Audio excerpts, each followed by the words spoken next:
Welcome to the 5th episode of Red's Room Podcast. I'm your host, Red. And I'm Jake. And today we are talking about the Emerald Tablet.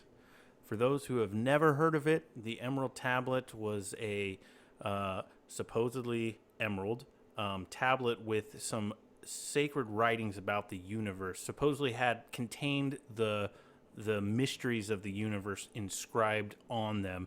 It's a legendary tablet that hasn't been found, but we're going to give you a history on how the idea of it came about and the legend.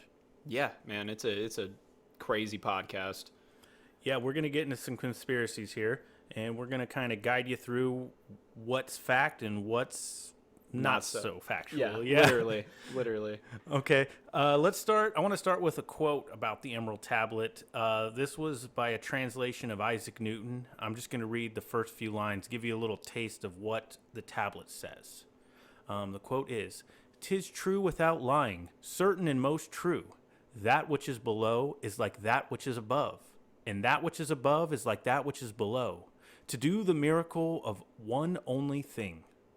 And as all things have been and arose from one by the meditation of one, so all things have their birth from this one thing by adaptation." That's the quote from the Emerald Tablet. That's how it starts. If you've ever, I don't know if you've ever heard of it, but that quote's been used a lot. The part of it has the "as is above, Is below. So is below." Yeah, it's been used in a lot of things. So now you're hearing the source of where it comes from. So let's get into a little history of this tablet. So the most common myth, the most common legend of it is that it was found in a cave under the statue of Hermes and Tiana, clutched in the hands of the corpse of Hermes Trismegistus himself. Now, in our episode of Occult Theocracy, we touched on the mystery schools of Egypt that were formed around the worship of Hermes. This was like a psychedelic religion. Psychedelic cult, you could say. Yeah. You know, they would take this psychedelic wine and then they would have these visions of Hermes, and they would behold the light of Osiris. And, possibly, I think that's part of the legend of the tablets come from, is the idea of this ancient hermetic, understanding. Yeah. This wisdom. I think just it all kind of falls under the idea of Hermeticism. And I mean, the man had a freaking golden throne, dude. He was up there. Yeah. Yes. So just a little history there for you, that the religion and the beliefs in Hermes, they go back farther than we could possibly trace. And he's a god that's linked to knowledge. And I think that's kind of key to where this legend comes from. So with this legend here of them finding it in the cave, there's a few other ideas around where they actually found it. But I just want to make it clear that no actual tablet's ever been found. Yeah. Till this day, we don't have the physical tablet. It would be freaking awesome if we did. But all we're really left with is multiple translations. I believe it's been translated numerous times. It has, and there's a few different sources, and they go back to Arabic and then to Latin before they were translated into English. Mm-hmm. But the very oldest sources of the legend are in Arabic. Specifically, the specific oldest one, it's called "The Secret of Creation and the Art of Nature," from the late 8th or early 9th centuries when it's dated. And that is where that legend we're talking about comes from, of them finding the tablet in a cave on the corpse of Hermes before a golden throne. Mm-hmm. I touched on that earlier. I think it's pretty freaking sweet. It's a cool legend. Yeah. For sure. I find it odd that it's on the corpse of Hermes. Yeah. When he's supposed to be eternal. But there's ideas around that, right, Jake? Yeah, part of the whole thing was possibly getting immortality. That can also be described as not just living forever, but a sense of reincarnation, where maybe he was able to reincarnate, but So one idea is that that's the corpse of one of his incarnations. Yes. Yeah, that's the only way it makes sense in the legend, right? I mean, to me, if he achieved immortality, I mean, how did he die? But I guess the whole idea of people that are, I guess, maybe higher up or achieve such a high height of enlightenment that when you're able to be reincarnated, that you keep your previous info. Right. That's just one legend. Yeah, that's you know? just a little tinfoil hatty for me, but Yeah, it all is. But the text itself it's pretty interesting if you read it. yeah, I totally agree. And also I guess one more thing to touch on the Emerald Tablet. It's not all that long either. No, it is not very long. No. Yeah, it's just like a chapter of the Bible. Is Yeah. like all the whole thing is. But it's been a huge source of inspiration to the early medieval alchemists. And, basically what became science was extremely influenced by alchemy. The quote I read earlier was from Isaac Newton. He himself was very interested in it, as were all the learned men of that time were pretty interested in it. Yeah. Definitely a hot topic of conversation. Yeah, it was extremely popular with the alchemists, but it was also became very, very popular with occultists and the esotericists. In the early 19th and 20th century is when this thing really gained a lot of traction. And it's around that time that this book called the Kybalion. Sorry if I'm messing that up, but this book, it was a deep dive into the Hermetic philosophy, and people were becoming very interested in Hermeticism around this time. That's where even more legends of the tablet kind of gained traction, and all these ideas started swarming around it. Yeah, that's the thing, is that there's so many different interpretations of what was on there.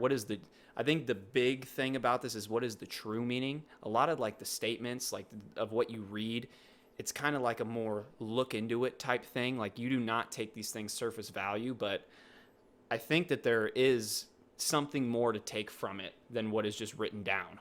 Yeah, I feel like they make all these conspiracies around it, because at the core there is something very profound in the text. It's definitely it definitely is a touch of ancient wisdom that draws people in. Yeah, and the one thing I guess we can guarantee, with all of this, little tinfoil hatty, little conspiracy, but it is ancient text, and that is very true.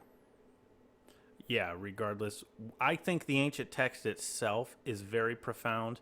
What to me gets tinfoil hatty is what comes later, and we're going to show you how interesting this text is, and how it birthed so many conspiracies and possible religion. Yeah, let's get into how this happened. So we were talking about that time in the early 19th, 20th century. So around the early 1900s, this character named Maurice Doreal, who is an American occultist, he claims in 1925 that he went to the Great Pyramids of Giza and discovered the Emerald Tablets of Thoth, a king of Atlantis.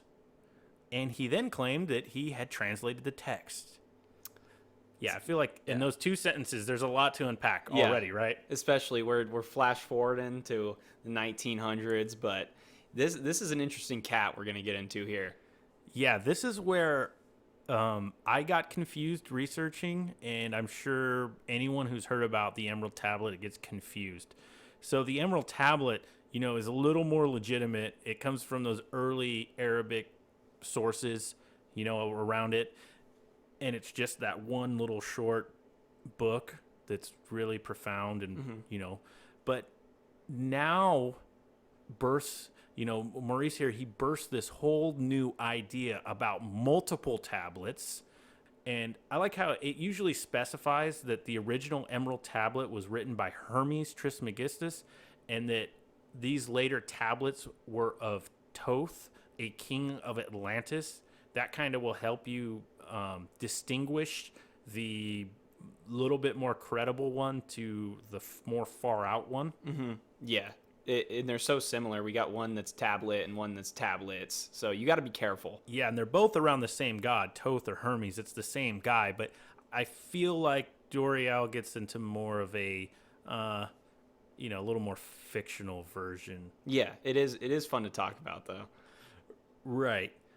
Hopefully, I'm not offending anyone if they believe this, but this is where this idea comes from. It comes from 1925 from one guy. Okay, and it kind of reminds me of like the history of the Mormon Church. Yeah, like it's one guy who found these sacred tablets and he translated them, and nobody has the original tablets to see. Like he never produces any evidence. Yeah, he kind of feels like almost like a I don't know, a fake prophet type idea. Kind of.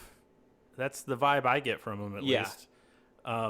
So he has this idea, and around 1930, he forms this Brotherhood of the White Temple in Denver. And then he claims in 1931 that in Los Angeles, he meets two Atlanteans who take him to a cave underneath Mount Shasta. This is a freaking awesome way. Not only, we're not going to Egypt, we're going to L.A., Yeah, we're going to Mount Shasta, which I'll give them Mount Shasta. If you look into it, it is historically related to like paranormal things. Okay. And it has to do with like Native Americans. But I mean, I'm not saying that gives it any credence or validity, but I mean, maybe that's why he chose the site. I don't know. I find it really weird too that this ties to another thing I've read before about the I Am discourses that were written by Guy Ballard, who was a theosophist. And I don't think I mentioned Doriel Maurice. He was also a theosophist. And I feel like that's kind of has influenced their ideas. But the I Am discourses, what's interesting is Guy Ballard, he claims that he went to Mount Shasta and was visited by an ascended master named Saint Germain, who also told him stories about Atlantis.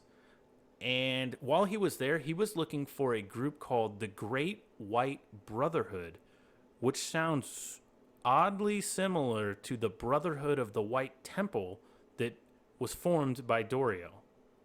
I just find it very coincidental. Yeah, no, you could definitely get those two mixed up easily. It's funny too because we went from the Emerald Tablet and the Emerald Tablets being two different things, and now we're to the White Brotherhood and yeah, what was it? Let me read it again.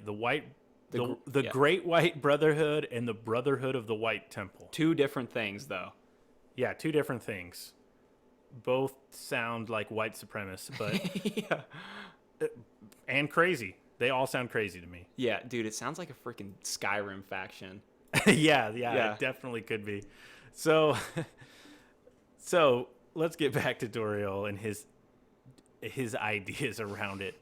So he starts with this translation of the tablets, claiming that Thoth was an Atlantean king, and that only he saw these tablets and only he translated them. And then he starts developing a cosmology focused around inner Earth, describing underground races that he claims that he got this knowledge from Atlanteans. And then he develops theories about an underground serpent race. That sounds like a ton of conspiracies nowadays. Yeah. And it kind of sounds like the birth of it. It's all coming from this guy and his claim on the Emerald Tablets. Yeah, this is pretty OG. This is the 1950s. Like, I guess this is maybe what coined the term. Maybe this is what started the term conspiracist, and it's like negative connotation, you know? It's just funny to think about. Yeah, maybe. And then, let's see, what else does he do? So he starts with that. He goes to the serpent race. Then what's he bring in next? He brings in aliens. Why wouldn't he? Of course he brings in aliens into the theory, right? And he combines them all into one theory, his grand theory, that in the second half of the 20th century, that the serpent race would ally with the Antichrist. And he believes that there would be 3 types of flying saucers, including one piloted by serpent people who were once icebound in Siberia, became defrosted, and then replaced and overthrew the communist regime in Russia. Sounds like he's turning all these conspiracy ideas into like a doomsday cult to me. That's the vibe I'm getting here. Yeah, where's his bunker at? Because I need to see it. Well, his bunker seems to be in Colorado because in the early 40s and 50s, he relocated his brotherhood near Sedalia? Sedalia, Colorado, where he predicted that nuclear war would happen in 53, but that him and his community would be protected by the mountains in the valley that they relocated to. So there's his bunker, Sedalia, Colorado. So if you believe that the aliens and the hollow earth serpents are going to destroy the world with the Antichrist and flying saucers, you probably want to get some land in Sedalia, Colorado, because Doriel, he's totally claims that's where you're going to be safe. This is your guy right here, man. Yeah, this is your cult leader, I'd say. So that's sort of the end of him. He comes up with all these ideas, and then he dies in 63. Now, despite all the indications that he was a kook, his ideas have proven to have a lasting impact on the Emerald Tablet to this day. Like we said, it's hard to Google Emerald Tablet without finding tons of information about the Emerald Tablets and all the crazy conspiracies around them. So it makes it kind of hard to separate, fact from fiction. Mm-hmm. Yeah, researching this was definitely hard. Whether I was going on YouTube or Google, I kind of found a lot of the same information. I don't know if you had the same thing. Yeah, I did. And I actually found a few sites that mixed the two. I Yes. found several sites that mixed the two up. Yes, I had the same thing. I think most people who are just a little familiar with them totally mix them up because, the Emerald Tablet, okay, that one, it seems a little more it seems a lot more plausible to me.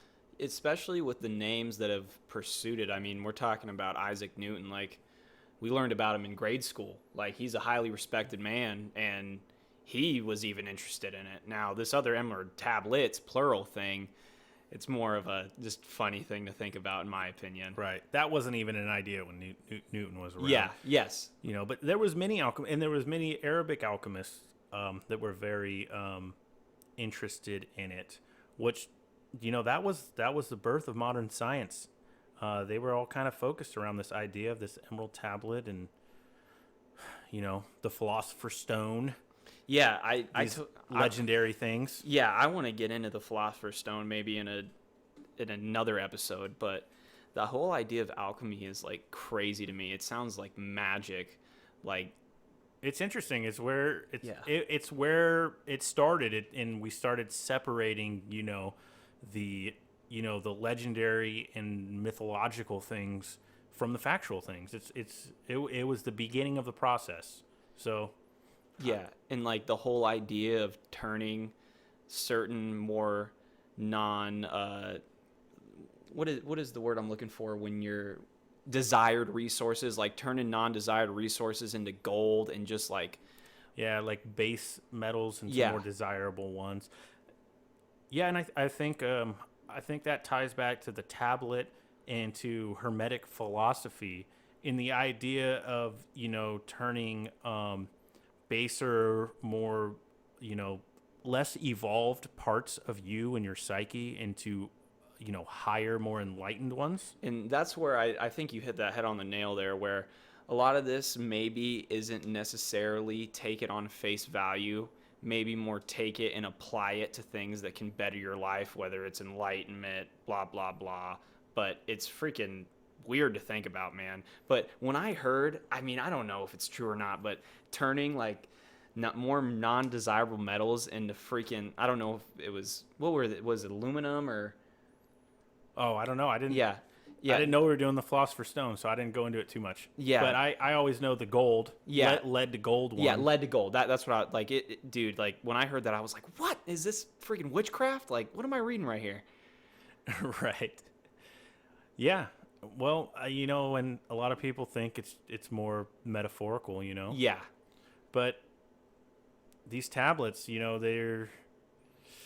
they spawned a lot of things. They're tied to a lot of things, from, like we said, alchemy to crazy conspiracies that we still hear these, nowadays, which probably are tied to like QAnon and Trump too. Yeah. I it's definitely a rabbit hole, but I think that about covered it, man. What do you I think we did. I hope we made it more clear about the difference between the tablet, and the tablets. So, sorry if we totally insulted you if you believed in those conspiracies about the tablets, but it's just how we felt about it. And that's this. We're just giving you the history of where it came from, and I don't want to take away anyone who likes to read into the wisdom of the Emerald Tablet. I find it very fascinating, Yeah. and who knows where that one came. Who knows, if that one did exist or does exist. It might be in the vault of the Vatican somewhere. Yeah, I've heard of multiple places where it could be, some more far out than others, but maybe it is out there, and if it is, man, I want to freaking see it. Me too. That would be awesome. Yeah, like, especially just the idea, like, we've all heard of the commandments and it being in carved into, like, that stone or whatever. Like, this sounds, like, so freaking cool, and as well as of it being a freaking piece of emerald. Yeah. Like, that thing's got to look so sick, dude. Yeah, they totally won up to Moses. They're like, you got stone, we got emerald, Yeah, bro. ours is freaking green, dude. Yeah. So, guys, I feel like we covered it good. I hope you guys enjoyed us talking about it and gave you some little bit of facts there to look into. As usual, all the references to what we're saying are in the notes. So, until next time, this is Red. This is Jake. Thanks for listening. Have a good one.